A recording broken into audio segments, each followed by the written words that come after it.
Sa ating lahat, mga kapatid ko kay Kristo, mula sa The Solid Rock Morning Devotion, isang kagalakan na muli tayo ay makapagbulay-bulay sa salita ng Panginoon sa umagang ito. Mga alam minutong pagbubulay-bulay ng mga salita ng Panginoon upang papurihan at sambahin ang ating Panginoong Hesukristo. Ang ating pong pagbubulay-bulayan ngayong umaga ay matatagpuan sa mga taga-Galasya, Kabanata 3, talatang 11. Ito ang sinasabi: malinaw na walang taong pinapawalang sala sa paningin ng Diyos sa pamagitan ng kautusan, sapagkat sinasabi ng kasulatan, ang pinawalang sala ay mabubuhay dahil sa pananampalataya. Pinagpala na po tayo sa pagkabasa at pagkarinig ng kanyang mga salita. Tayo po ay manalangin. Dakilang Diyos na makapangyarihan sa lahat, naririto muli ang iyong mga anak upang ikaw, Diyos, ay pasalamatan sa isang gabing nagdaan sa aming mga buhay na kami iniingatan mo sa aming pagtulog. Maraming salamat, O Diyos, sa muli mong paggising sa amin, sa muli mong pagbibigay ng buhay, ng lakas at ng karunungan upang kami, O Diyos, ay patuloy na humarap sa hamon ng buhay dito sa mundong aming ginagalawan. Patawarin niyo po kami, Panginoon, sa aming mga nagawang kasalanan, sadya man o hindi sadya. Dahil kami, O Diyos, ay isang makasalanang tao. Walang sino man ang nakaabot sa ikaluwalhatian kung hindi sa pamagitan mo, Panginoon. Kaya ako'y nagpapasalamat, Panginoon, sa iyong anak na si Jesus, na siyang umako sa lahat ng aking mga kasalanan.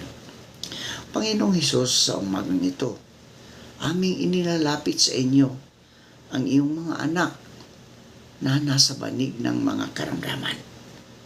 Abutin mo po sila, O Diyos, at pagalingin. Ibalik mo ang mga lakas na nawala dahil sa mga karamdaman. Tulungan mo sila, O Diyos, na makabangon sa sakit, Panginoon, at pagpalain mo sila financially upang kanilang magkamit sa pagpapagamot sa hospital, sa pagbili ng mga gamot, Panginoon. Tulungan mo sila ng kanilang mga mahal sa buhay. Gayon din po, Panginoon, patuloy naming inilalapit ang aming mga kaibigan na magsisipasok sa kanilang mga trabaho. Ingatan mo sila, O Diyos, sa kanilang pagbabiyahe. Kung sila man ay nagmamaniho ng sasakyan, Panginoong Diyos, proteksyonan mo sila. Ilayo mo sila sa anumang kapahamakan. Gayon din po, Panginoon, patuloy namin inilalapit sa inyo ang aming mga kaibigan na nagtatrabaho sa ibang bansa, ang mga OFW. Lord, tulungan mo sila. Ilayo mo sila sa anumang kapahamakan, sa mga pagsubok, sa mga tukso, Panginoon, dahil malayo sila sa kanilang mga mahal sa buhay dito sa Pilipinas. Amin din inilalapit sa inyo, O Diyos, ang mga kaibigan namin naghahanap ng trabaho. Ito man ay lokal o abroad.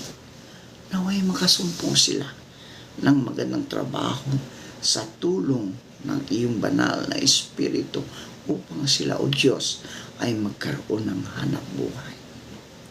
Panginoong Hesus, amin ding inilalapit sa inyo ang aming mga matatanda. Ingatan mo sila, Panginoon, ang mga matatanda. Prone na po sila sa mga karamdaman. Proteksyonan mo po sila, Panginoon. Pandungan mo sila sa iyong mahabaging kamay upang hindi sila magkaroon ng sakit, mahamugan. Lalong-lalo na, Panginoon, sa mga kaibigan namin na nawawalan ng mga tahanan dahil nasunugan. Lord, ingatan mo sila kung saan man sila inalagay ng aming mga leaders, Panginoon. Lord, ikaw ang Diyos na mahabagin sa lahat, makapangyarihan sa lahat. Kaya kami, Panginoon, sa iyo umaasa, sa iyo sumasandig at nanampalataya na kami iyong ingatan, kami iyong ilayo sa mga pagsubok, sa mga tukso, dahil ikaw, Diyos, ang siyang aming protektor sa lahat ng aming mga buhay.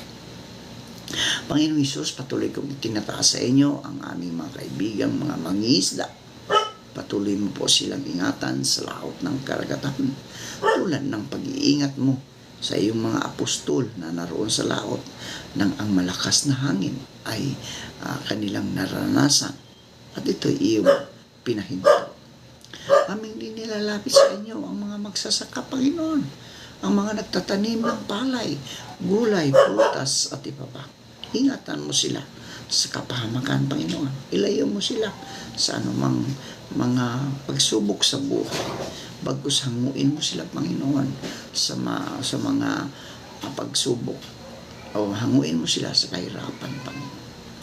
Amin din inilalapit sa inyo ang aming mga kababayan na mga nabahaan, Panginoon, dahil sa patuloy na pag-ulan sa may Mindanao, Panginoon. Ingatan mo po ang aming mga kaibigang na nababahaan. Ilayo mo sila sa kapahamakan. Proteksyonan mo sila, Panginoon. Anuman ang kanilang naranasan sa pagkakataong ito. Maraming salamat po, Panginoon.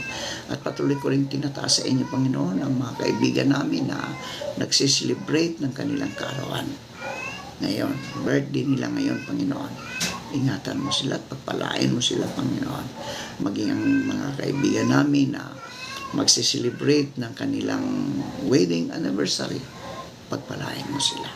Naway marami pang mga anniversary, marami pang mga birthday sa kanilang mga buhay ay ang kanilang mararanasan. Maraming salamat sa pangalan ni Jesucristo na aming Diyos at tagapagligtas. Amen. Ang pamagat ng ating pagbubulay-bulayan ngayong umaga, mga kaibigan, ay buhay Kristiyano. Ano ba ang buhay Kristiyano? Ang Kristiyano ay dapat na mabuhay sa pamamagitan ng pananampalataya. Sa pamamagitan ng pananampalataya, tayo pumasok sa buhay Kristiyano. At sa pamamagitan din ng pananampalataya, tayo ay mabubuhay.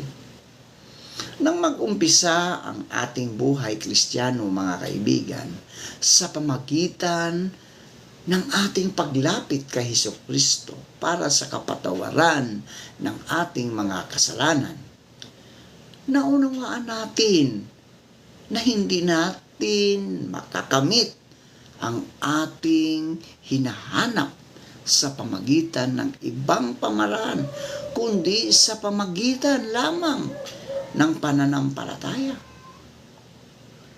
Hindi natin kayang dalhin ang ating sarili sa langit dahil hindi sapat ang lahat ng ating kayang gawin upang makamit ang kaligtasan.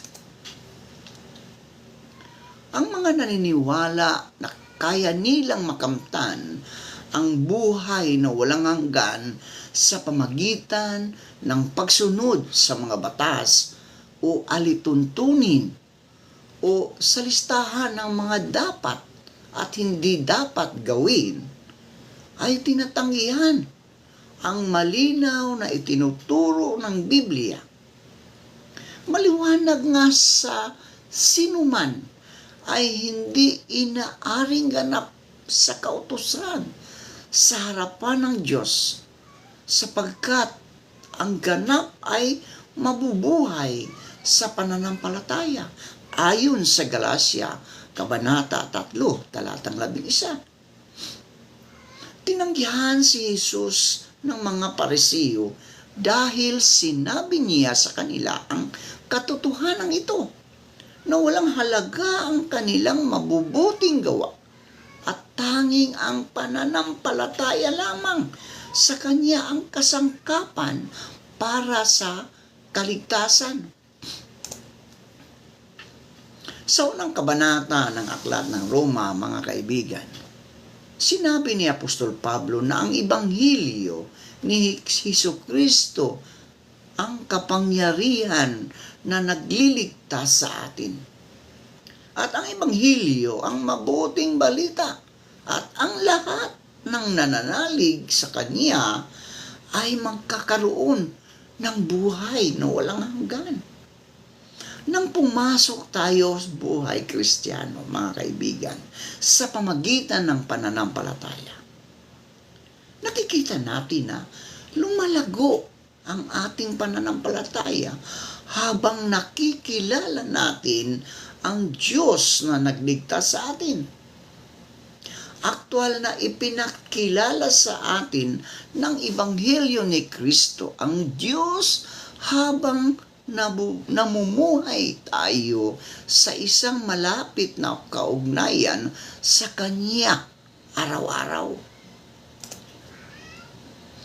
Sinasabi sa Roma 1, talatang 17, sapagkat dito ang katuwiran ng Diyos ay nahayag mula sa pananampalataya hanggang sa pananampalataya. Gaya ng nasusulat. Ngunit ang ganap ay mabubuhay sa pamagitan ng pananampalataya.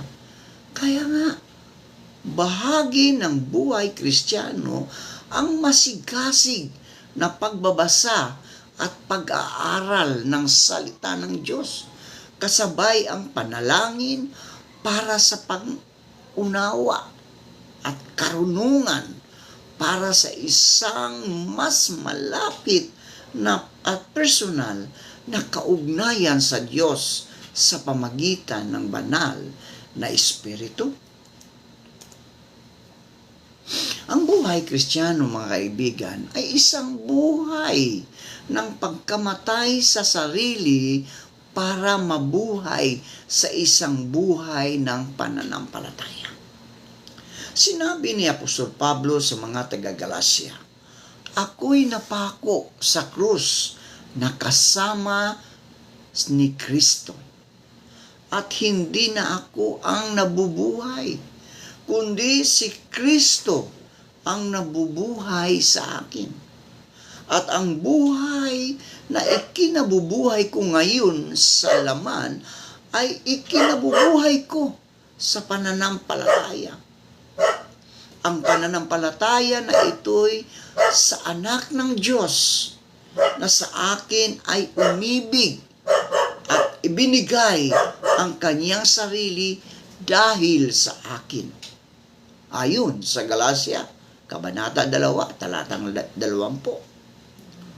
Ang pagkapakong kasama ni Kristo, mga kaibigan, ay nangangahulugan na ang ating dating pagkatao ay ipinangako na sa krus at pinalitan na ng bagong kalikasan kay Kristo. Ayon sa 2 Korinto, Kabanata 5, talatang 17. Siya na umibig at namatay para sa atin ay nananahan ngayon sa atin, at ang buhay na dapat nating ipamuhay ay isang buhay ng pananampalataya sa Kanya. Nangangahulugan ito ng pagsasakripisyo ng ating sariling mga naisin, ambisyon, at mga ipinagmamamalaki at pagpalit sa kanila ng mga bagay na kay Kristo. Magagawa lamang natin ito, mga kaibigan, sa pamagitan ng kapangyarihan ng banal na Espiritu sa pananampalataya na ipinagkaloob niya sa atin at ang kanyang biyaya. Bahagi ng buhay Kristiyano ang pananalangin para sa layuning ito. Ang buhay buhay Kristiyano ay isang buhay na nagpapatuloy kay Kristo hanggang wakas. Yun ang totoo, mga kaibigan.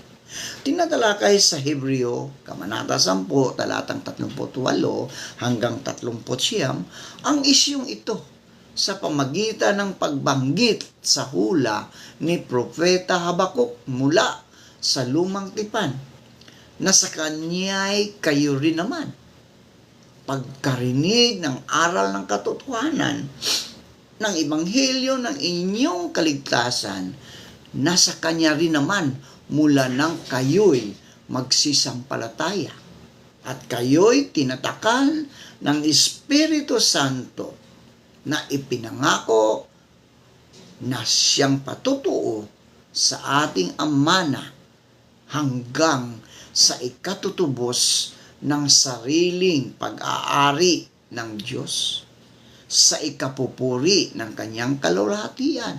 Efeso 1:13 hanggang 14. Nagpatuloy ang manunulat ng Hebreo sa pagtiyak sa katotohanan ito sa talatang 39. Ngunit tayo'y hindi doon sa mga nagsisibalik sa kapahamakan, kundi doon sa mga may pananampalataya sa ikaliligtas ng kaluluwa. Ang tunay na mananampalataya ay isang tao na nagtitiyaga sa pananampalataya hanggang wakas. Kaya nga, mga kaibigan, ang buhay Kristiyano ay isang buhay ng pananampalataya sa Diyos na nagligtas sa atin, nagpapalakas sa atin, tumatak sa atin para sa langit, at nag-iingat sa atin magpakailanman. Ang araw-araw na pamumuhay sa pananampalataya ay pamumuhay sa paglago habang hinahanap natin ang kalooban ng Diyos sa kanyang sarili sa pamagitan ng panalangin, habang nakikipag-isa tayo sa ibang mga Kristiyano na ang layunin ay gaya rin natin na maging katulad ni Kristo. Manalangin tayo. Panginoong Diyos, naway matutunan po sana namin magpasalamat sa lahat ng mga biyaya na pinagkaloob po ninyo sa amin. Matutunan po sana namin ang makontento dahil hindi na mahalaga kung maliit man o malaki ang mga biyayang ito. Ang importante, Panginoon, ito ay galing po sa inyo. Aming Diyos, nasa iyong mga kamay ang aming pag-asa, at ang pagtitiis namin ay magbunga nawa ng kabutihan sa pamagitan mo. Pagpalain po kayo na mapagmahal at makapangyarihang Diyos ngayon at magpakailanman.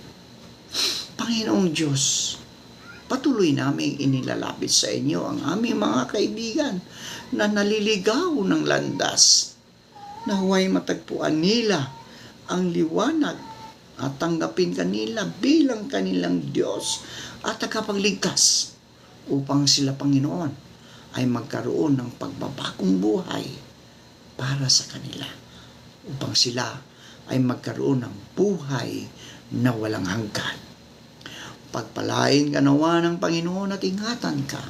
Paliwanagin nawa ng Panginoon ang iyong mukha sa iyo at mahabag sa iyo. Ilingap nawa ng Panginoon ang kanyang mukha sa iyo at bigyan ka ng kapayapaan. Amen.